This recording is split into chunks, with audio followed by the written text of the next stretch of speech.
तो आज हम class 12th physics chapter first का न्यूमेरिकल नंबर 1.22 सॉल्व करने वाले हैं।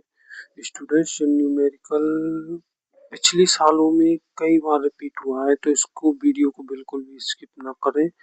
जैसे कि मैं बताता हूँ आपको, देखिए ये क्वेश्चन यहाँ पर भी दिया हुआ है। ये सत्र 2024-25 में आया हुआ क्वेश्चन, बस इसकी संख्याएं चेंज कर दी गई है। क्वेश्चन डिटो रैखिक आवेश घनत्व पूछने वाला है। ठीक है, ऐसा ही क्वेश्चन हमारी एनसीईआरटी बुक में है। तो आइए देखते हैं, क्वेश्चन को सॉल्व करते हैं। कोई अनंत रैखिक आवेश 2 सेंटीमीटर दूरी पर 9 × 10⁴ न्यूटन कूलम इनवर्स विद्युत क्षेत्र उत्पन्न करता है। रैखिक आवेश घनत्व ज्ञात कीजिए। तो स्टूडेंट्स, कोई अनंत रैखिक आवेश है, मान लेते हैं, जैसे हमने चित्र में ड्रॉ कर रखा है। ए भी कोई अनंत रैखिक आवेश घनत्व का एक छोटा सा भाग है। उससे 2 सेमी दूरी पर, इस रैखिक आवेश से 2 सेमी दूरी पर मान लेते कोई बिंदु पी है।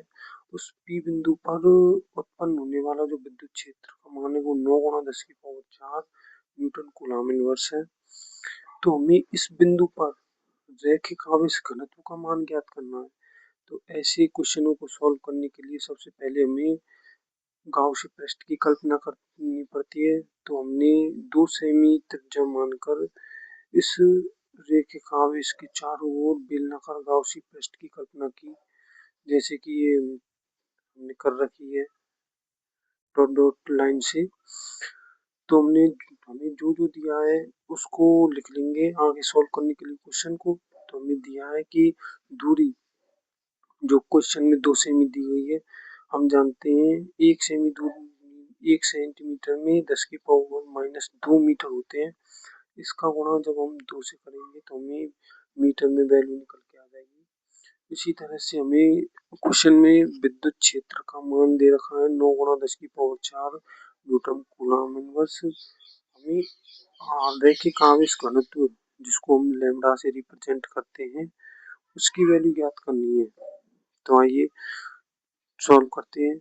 स्टूडेंट्स, हम एक फॉर्मूला पहले ही पढ़ चुके हैं। जब एक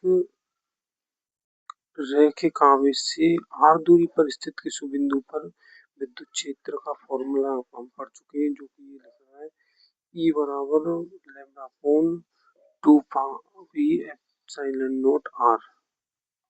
अब इस फॉर्मूले में हमें लैम्डा, जो कि रैखिक आवेश घनत्व है, इसका मान ज्ञात करना है। तो आगे सॉल्व करने के लिए हमें क्या करते हैं, इस फॉर्मूले के अनुसार दोनों में 2 का गुणा कर देते हैं।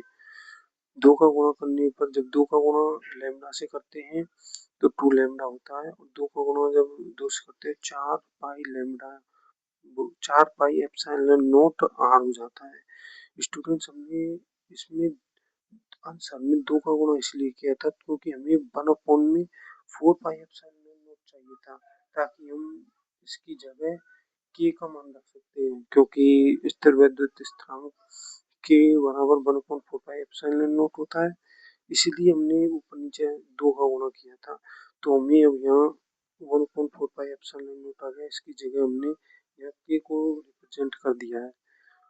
तो हमारे पास एक नया सूत्र 2 लैम्डा के अपॉन आर प्राप्त हो गया है। तो हमें लैम्डा की वैल्यू चाहिए, तो हम के को बाईं ओर स्थानांतरित कर देते हैं। तो 2 लैम्डा के यहाँ रह गया है, और आर को हमने ई की ओर स्थानांतरित कर दिया है। इसी तरह से हमें लैम्डा की वैल्यू चाहिए, तो हम 2 और के को दाईं ओर स्थानांतरित करेंगे। हम जानते हैं जब कोई भी अंक गुणा में होता है, उसे बराबर से दूसरी ओर लेके जाते हैं तो भाग में चला जाता है, इसलिए 2 के भाग में चला गया। अब हमें इन सभी की वैल्यू रखनी होगी। आर दूरी की वैल्यू हमें दे रखी है क्वेश्चन में, विद्युत क्षेत्र की वैल्यू दे रखी है, के स्थिर विद्युत स्थिरांक जिसका मान 9 × 10⁻⁹ होता है, इसकी वैल्यू हम जानते ही हैं। इसी तरह जब हम सब वैल्यू को रख लेते हैं तो हमारे पास 2 × 10⁻² इंटू 9 × 10⁴ अपॉन 2 इंटू के की वैल्यू 9 × 10⁻9 प्राप्त होती है। तो आइए आगे सॉल्व करते हैं इसको। इस तरह से जब हम 2 से 2 कट जाता है, 9 से हम 9 काट सकते हैं। ऊपर हमारे पास 10 की पावर -2 का गुणा 10 की पावर 4 से हो रहा है। तो हम जानते हैं एक सूत्र, जब आधार समान होता है तो गुणा में घातें जुड़ जाती है। तो 4 -2 करेंगे तो 2 आता है। इस तरह से ऊपर हमारे पास 10 की पावर 2 बच गया, नीचे 10 की पावर 9 से चल ही रहा है। जब हम किसी भी वैल्यू को अंश हर से अंश में लेके जाते हैं तो उसकी घात का चिन्ह चेंज हो जाता है। इस तरह से जब हम 10 की पावर 9 को अंश में लेके जाएंगे तो वो गुणा के रूप में आएगा और 10 की पावर 9 की घात ऋणात्मक हो जाएगी। इस तरह से वही नियम लगाएंगे, जब आधार समान होता है गुणा में घातें जुड़ जाती है। तो यहाँ बड़ी घात ऋणात्मक है तो चिन्ह भी ऋणात्मक आएगा। -9 में से जब 2 जोड़ेंगे तो -7 आता है। इस तरह से हमारे पास रैखिक आवेश घनत्व लैम्ब्डा का मान 10 की पावर -7 कूलम बटा मीटर होता है। तो अगर आपको ये वीडियो लगी हो तो अच्छी लगी हो तो वीडियो को सब्सक्राइब करें ना भूलें।